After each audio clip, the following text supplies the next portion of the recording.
Hello दोस्तों, स्वागत है आप सभी का आपके पसंदीदा YouTube platform the notebook global academy पे।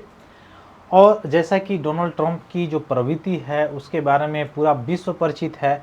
उनके परिचय के लिए कोई मोहताज नहीं है या कोई ऐसा नहीं होगा जो डोनाल्ड जे ट्रंप को न जानता हो। ये ऐसा ड्रम है कि बिन बजाए पूरे वर्ल्ड में ध्वनि जो होता है या अनुप्रस्थ तरंगे जो होती हैं उसमें लहरें आपको पता दिखाई देगा। संपीड़न विरल होता है लेकिन यह ध्वनि के जैसे फैल तो रहा है, लेकिन इसमें मुख्य रूप से जो ध्वनि प्रकाश तरंग अनुदैर्घ्य तरंग है वो नहीं है, बल्कि यहाँ पे अनुप्रस्थ तरंगों के जैसे यह ऊपर नीचे होता रहता है अपने वक्तव्यों से।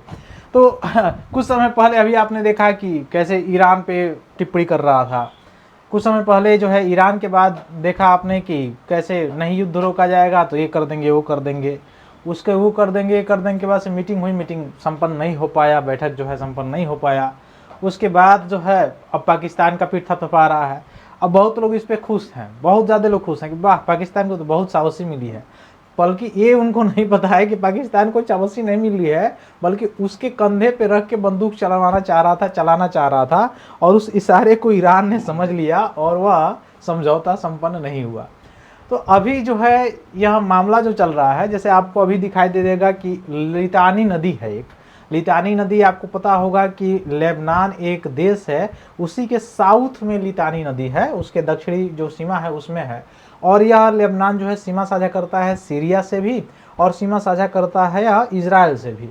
तो इजराइल हमेशा इस पे मतलब इसके कुछ जो दक्षिणी क्षेत्र है लितानी रिवर के आसपास वहाँ पे अटैक किया था कुछ समय पहले, जिसमें लेबनान और इजराइल के बीच में तनाव उत्पन्न हो गया था। और ऐसा नहीं कि ये पहली बार तनाव उत्पन्न हुआ है, इससे पहले भी बहुत बार तनाव उत्पन्न हो चुका है इजराइल और लेबनान के बीच में।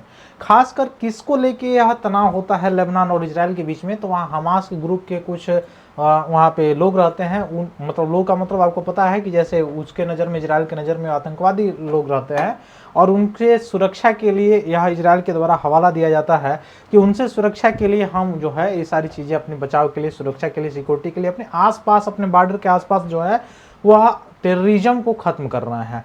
तो आतंकवाद को ख़त्म करने के लिए जीरो टॉलरेंस नीति के तहत इजराइल के द्वारा क्या किया जाता है, लेबनान पे अटैक किया जाता है, जिसमें से 250 से भी अधिक लोग मारे जाते हैं।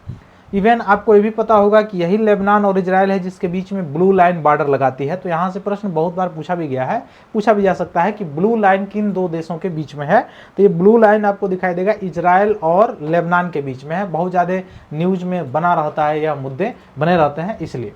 दूसरा यहाँ पे आश्चर्यचकित वो होने वाली बात यह है कि अभी डोनाल्ड ट्रंप का एक्स पे ट्वीट आया है। वही चूँकि यह एक्स अभी इसका नाम हो गया, पहले वही ट्विटर था, चिड़िया उड़ गई हो। तो एलन मस्क ने खरीद लिया, उस चिड़िया को उड़ा दिया, जेल से मतलब कैद से सीधे उड़ा दिया।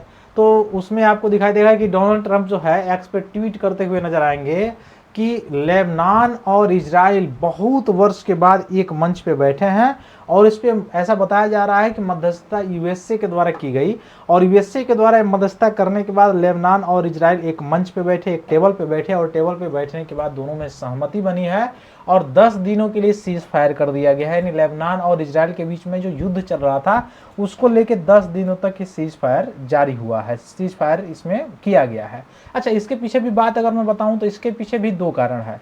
एक तो ईरान जो है मानने को तैयार नहीं था। जो डील हो रही थी उसमें उसका मुद्दा कौन सा था, इजराइल जो अटैक किया था हमास पे, जो खासकर लेबनान वाला जो पार्ट था उसमें जैसे सीज फायर 14 दिन के सीज फायर का जैसे ही घोषणा की जाती है ईरान और मुख्य रूप से यूएसए के द्वारा, ठीक उसी समय इजराइल क्या करता है, हमास पे अटैक करता है और हमास पे अटैक करके वहां पे 200 या 250 के आसपास जो लोग हैं उनकी जो है डेथ होती है, उनको मारता है। और ईरान के द्वारा ये क्वेश्चन उठाया जाता है कि ये डील जो हुई थी या वार्ता करने की जो डील हुई थी, समझौता करने की जो डील हुई थी, उसमें ये भी डील शामिल था कि ये जो इजराइल है वह लेबनान पे अटैक नहीं करेगा, हमास पे अटैक नहीं करेगा, ठीक ना। और ये कहानी भी ईरान वाला जो ईरान अटैक या ईरान से युद्ध वाला जो शुरू हुआ वो हमास को लेके ही हुआ। जो वास्तव में शुरुआत हुआ हमास को लेके, बाद में परमाणु हो गया, परमाणु से होते होते वहां पे तख्ता पलट की कोशिश करने की जो है पूरी इजाजत या पूरी जोर चलने लगी यूएसए और इजराइल के द्वारा। और ये यूएसए तो चाहा कि मैं यहाँ नाटो के मदद से, अन्य मेरे संगठन हैं उनके मदद से यहाँ पे पूरा का पूरा ईरान पे कब्जा कर लूँगा, जो कि उसका सपना साकार नहीं हो पाया। उसके पास, ईरान के पास एक हार्मुज है और उसी जो है नेक को पकड़ के वह पूरा यूएसए को घुमाता रहा। अब यूएसए घूमते घूमते घूमते कुछ बात नहीं मिली, तो अभी एक्स पे ट्वीट किया गया है डोनाल्ड ट्रंप के द्वारा कि लेबनान और इजराइल में जो वार्ता हुई है उसमें मेरी मध्यस्थता के कारण हुई है, और ये वर्ल्ड में जब से मैं प्रेसिडेंट बना हूं तब से ये वर्ल्ड का 10वां ऐसा देश है, 10वें ऐसे देश हैं जहां पे कन्फ्लिक्ट, जहां पे जो युद्ध हो रहा था उसको रुकवाने में मेरी भूमिका है। अर्थात 9 युद्ध इससे पहले मैंने रुकवा दिया है, 10वां युद्ध मैं रुकवाया हूँ, सीजफायर कराया हूँ। अब इसमें कितनी सच्चाई है, कितनी हकीकत है, यह किसी से भी नहीं छिपा हुआ है। अब कितनी सच्चाई और कितनी हकीकत, यह क्यों मतलब मैं कह रहा हूँ, और क्यों यह बार बार विश्व को या अन्य पूरे वर्ल्ड को ये दिखाना चाह रहे हैं कि 9 जो है मैं युद्ध रुकवा चुका हूँ, 10वां रुकवा दिया हूँ। क्योंकि इनको पिछले वर्ष भी आपने देखा होगा कि बेचारे प्राणी ऐसा ये तड़पड़ा रहा था कि इसको नोबेल शांति का नोबेल पुरस्कार मिल जाए, बशर्ते इसको मिला नहीं।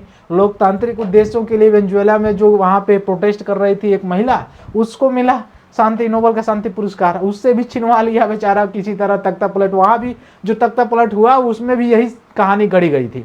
तो इसको अपने मन से नहीं लिया तो किसी दूसरे माध्यम से ले लिया, उससे भी संतुष्ट नहीं हुआ तो फीफा का जो शांति पुरस्कार है उसको ले लिया कि भाई चल भाई, मुझे पता चलना चाहिए कि हाँ शांति पुरस्कार है। उसके बावजूद भी अभी चूंकि एक्चुअली में देखा जाए तो इसको शांति पुरस्कार तो नोबेल का मिला नहीं है। उस नोबेल के शांति पुरस्कार को पाने के लिए बेचारा बेचैन है। और वास्तव में 9 युद्ध जो रुकवाया है यह किसी से छिपी नहीं है। यूक्रेन और रसिया का युद्ध रुकवाते रुकवाते यूक्रेन का क्या हाल किया, ये वास्तव में यूक्रेन जो लड़ रहा है उसके पास कुछ अपनी ताकत बची नहीं है।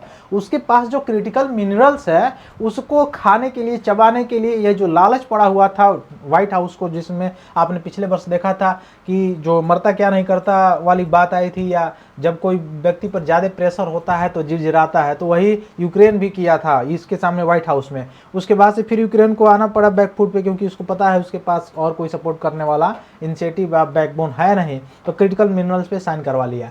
इसके बदौलत अच्छा, यह अमेरिका का शुरुआत से नीति रहा है कि अपने जो भी युद्ध सामग्री है, जो रक्षा संबंधी, डिफेंस से रिलेटेड, उसको बेचेगा और उससे वो क्या करेगा, पैसा कमाएगा। युद्ध जब होगा नहीं तो बेचेगा कैसे भाई? सबसे बड़ी बात तो ये है। सिपरी की रिपोर्ट में भी आपने देखा होगा कि जो वर्ल्ड लेवल पे यूक्रेन जैसा देश नंबर 1 पे हथियारों को कंज्यूम कर रहा है, नंबर 1 पे पूरे वर्ल्ड में कंज्यूम किया जा रहा है यूक्रेन के द्वारा। अब इसमें सोचने वाली बात है, वह यूक्रेन जो 2022 से लगातार युद्ध में मतलब शामिल है और युद्ध की मार झेल रहा है, और वह पूरे वर्ल्ड में देखा जाए तो नंबर 1 पे चल रहा है, तो सोचने वाली बात है। तो ये चीज़ें भी आपको दिखाई देंगी। और यूएसए वास्तव में जो युद्ध रुकवाया है उसकी हकीकत कितना है सभी को पता है कि कितने युद्ध रुकवाया है। चाहे वह यूक्रेन रूस युद्ध हो गया, चाहे ईरान से जो युद्ध हो रहा था वो कैसे रुका आपको पता ही है, चाहे भारत पाकिस्तान में हुआ वो भी राग अलापता है, वो अलग बात है। वो तो राग अलापना किसी भी पॉइंट ऐसा नहीं, कोई भी ऐसा पॉइंट नहीं हो जो अपने बात से पलट नहीं। इसीलिए मैं शुरुआत में ही आपको बताया कि जो ऐसे अनुप्रस्थ तरंगे चलती हैं तो उसमें श्रृंग होता है और गर्त होता है। तो जैसे कब श्रृंग हो गया कब गर्त हो गया उसको पता नहीं चलता है, मतलब आप देखने वाले को पता नहीं चलता है, आंखों का धुंध एक हो जाता है। ठीक वैसे धुंध इसके जीवन में भी है। ये बयान से अपने कब पलट जाएगा, कब क्या बोल देगा, इसका कोई जो है मायना नहीं है। तो ये सारी चीज़ें की गई हैं, है ना। तो been buying honour to stop 9 war across world, Donald Trump से Israel Lebanon agree to 10 days ceasefire. हालांकि वो अलग बात है कि 10 डे के लिए इजराइल और लेबनान जो है सीज फायर किए हुए हैं, अर्थात युद्ध विराम किए हुए हैं। अमेरिकी राष्ट्रपति डोनाल्ड ट्रंप ने घोषणा की है कि इजराइल और लेबनान पूर्वी मानक समय के अनुसार शाम 5 बजे से लेके मतलब 10 दिनों तक जो है सीज फायर इन दोनों का चलेगा। इसके बीच में इनकी बैठकें होंगी, समझौता होगा, और समझौता होने के बाद से यह एक निश्चित पहल पे पहुंचा जाएगा, जैसे ईरान और यूएसए में हुआ। आपने देखा ये कैसे हुआ, ठीक ना। तो वही देखिए ट्रंप का ये एक्स पे ट्वीट है, I just had excellent conversation with the highly respected President Joseph Aoun of Lebanon and Prime Minister Bibi Netanyahu of Israel. These two leaders have agreed that the Ordination friends at their countries they have from vegan to 10 as 5 and 5 p.m. तो ये इसकी English वाला आपको समझ में आ ही रहा होगा क्या चीज़ है। तो ये सारी चीज़ें हैं, ठीक ना। तो यहाँ पे क्यों अटैक कर रहा था इजराइल? हिजबुल्लाह को लेके कर रहा था, क्योंकि सुरक्षा से रिलेटेड यह चीज़ें बताया जा रहा था इजराइल के द्वारा कि हमारा सुरक्षा से संबंधित कंसर्न हो सकता है और हमारी नीति जो है वह जीरो टॉलरेंस की है। तो या तो लेबनान हमसे मिलकर यह आतंकवाद को ख़त्म करने का काम करे, नहीं तो हम खुद आतंकवाद को ख़त्म कर देंगे, ठीक ना। तो इजराइल की जीरो टॉलरेंस नीति है। इवन भारत की भी जीरो टॉलरेंस जो आतंकवाद पे नीति है, पॉलिसी है, उसका इजराइल समर्थन करता है हमेशा से, है ना। ये आपने ऑपरेशन सिंदूर में भी देखा होगा। तो फिर मिलते हैं हम लोग अपने अगली क्लास में, तब तक के लिए बहुत बहुत धन्यवाद। जय हिंद।